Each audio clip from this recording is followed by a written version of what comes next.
So Marty Stuart, welcome to TCM. Thank you, Alicia.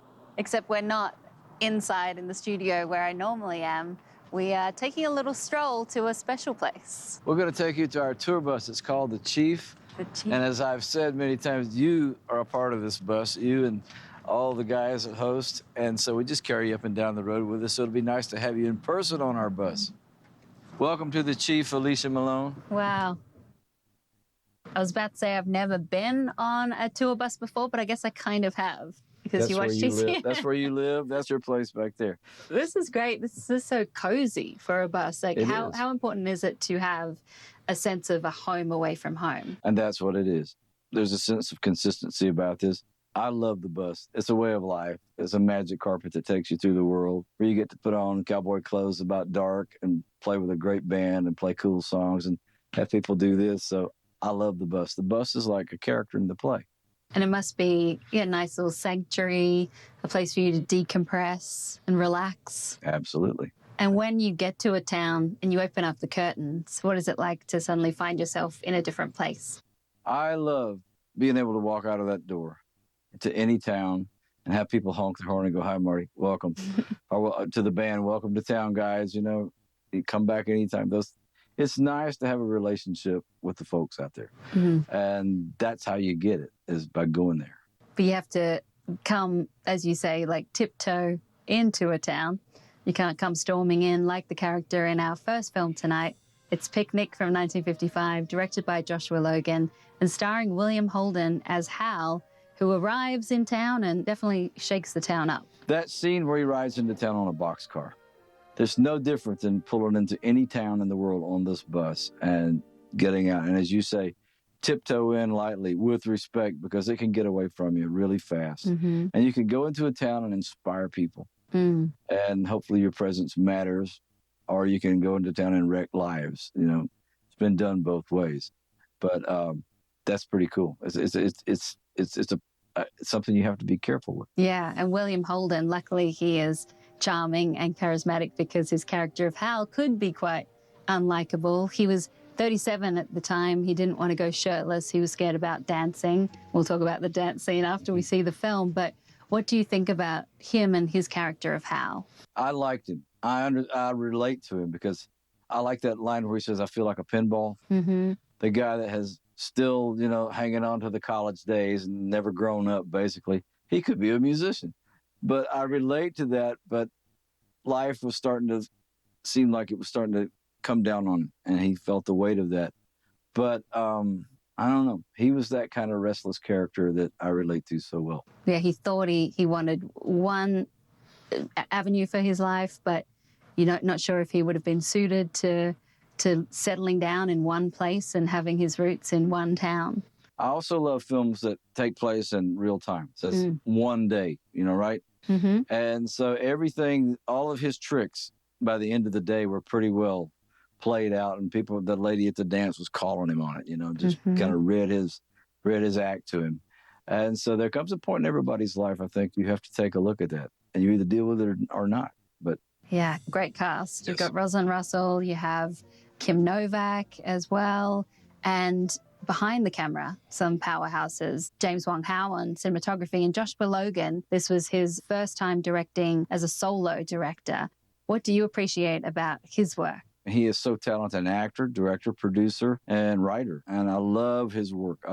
Anywhere you look at him, it's kind of the tip of the iceberg as to what the guy really can do. Mm-hmm. I found it really interesting that his theatrical background, he found a way to bridge that and make it even more accessible, when he made films. And his writing, South Pacific, Rodgers and Hammerstein. And did I hear the word Pulitzer Prize? I think so. Pretty powerful. Yeah, I think you're correct. And I think it's a testament to his direction that if you watch this film for the first time, you probably couldn't tell that it was based on a play by William Inge. It feels expansive. And part of that is the fact that they shot on location in Kansas. And we have the great scene of the picnic, which involves 300 extras from the town. You feel that local color. Absolutely. Those kind of events, it was pretty much over the counter how things were done at those kind of events. I love that. And you know who else I love? Mrs. Potts. Oh, yeah. The next door neighbor lady. Yeah. She's cool. So Marty Stuart, thank you so much for being here on TCM. My pleasure. And let's take a look at the film from 1955. This is Picnic.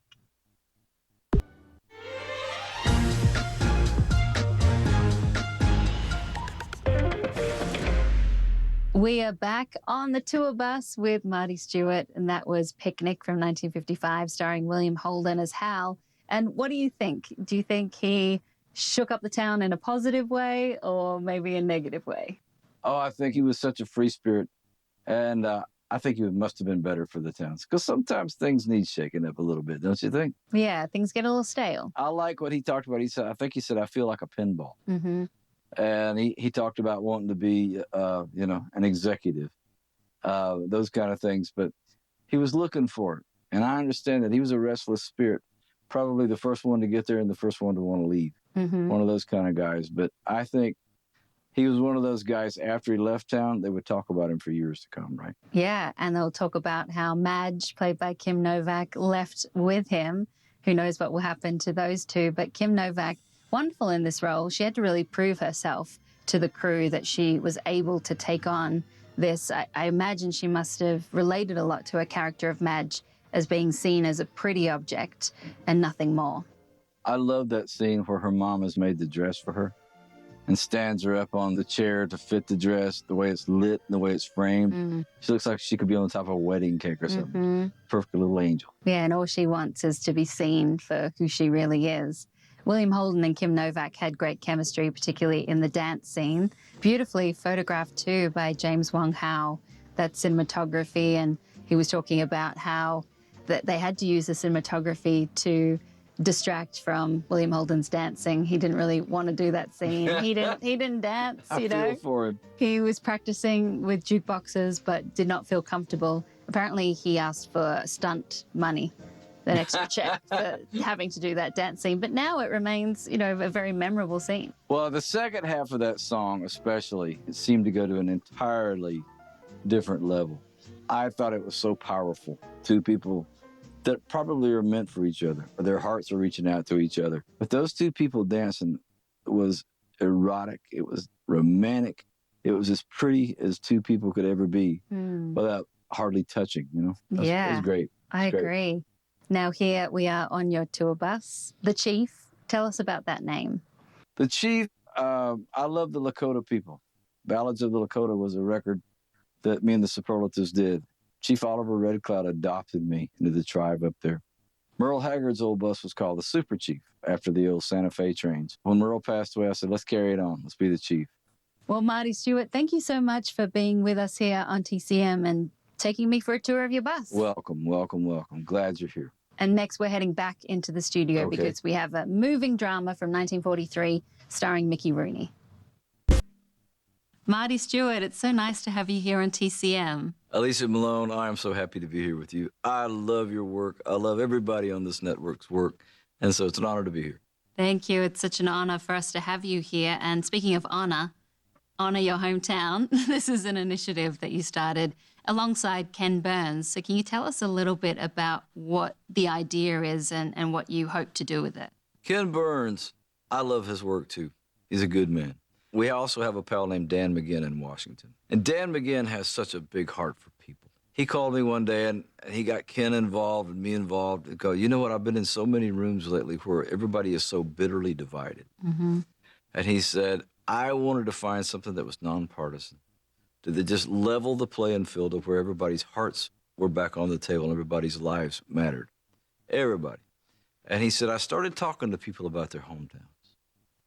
Tell me a story about your hometown. Anybody back there that really meant something to you, that you still carry in your heart out here in your professional life? Your favorite, this, your favorite that. And he said, all of a sudden I started realizing that the air started calming down and peace returned to the room. And I went, that's golden. I love that. So Ken and I got involved and we started just simply asking people from all walks of life to get their cell phones out and send us a video. Tell me a story about your hometown. Mm. And from the Statue of Liberty to celebrities to everyday folks. But the coolest one was the commander of the space shuttle from space did us a looking down on everybody's hometown, and he cut a flip in gravity. I went, yeah. And so what we found out in doing all this, 300 videos and counting now. Mm. But what we found out that there's honor, Mother's Day, Father's Day, Yogurt Day, Pickle Day, a day for everything, but there's no day on the national calendar for Honor Your Hometown. So here we go to Washington on our way to ask Congress and the President to give us a national day of recognition of Honor Your Hometown Day. And it's awesome. And it's a wonderful feeling just to go around the nation and talk this up. And it does what McGinn says. It levels everybody back out. And I know your hometown means a lot to you, Philadelphia, Mississippi. How would you say it has shaped you, not only as a person, but as a performer as well? I love my hometown. I left there for a weekend when I was 13 years old to go out on the road with a friend of mine who played in Nashville at the Grand Ole Opry. And I got a job.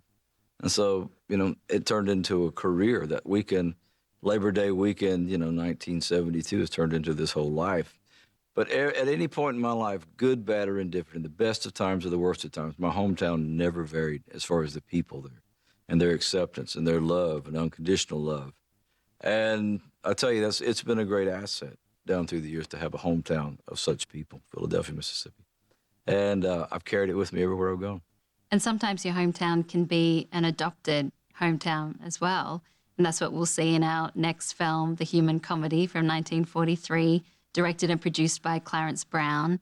And in this film, you have a family living in Ithaca, California, but also a soldier who loves the idea of Ithaca. Tell us about this choice, because this was a film you hadn't seen before. I didn't know this film. My friend Rob Stone, the visual curator at the Library of Congress, the Packard campus, he suggested that you and I take a look at this film for consideration.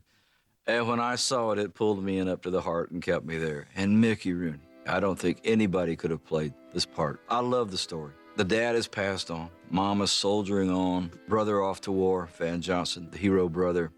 And so it falls on the high school student Mickey to be the world's greatest Western Union telegram delivery boy. And it helps feed the family, helps people along. But it's those telegrams that he has to deliver and the messages inside that become the story to me.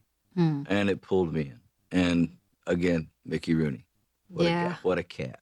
Well, let's take a look at the movie. You Here got it is from 1943, also with Donna Reed. This is The Human Comedy.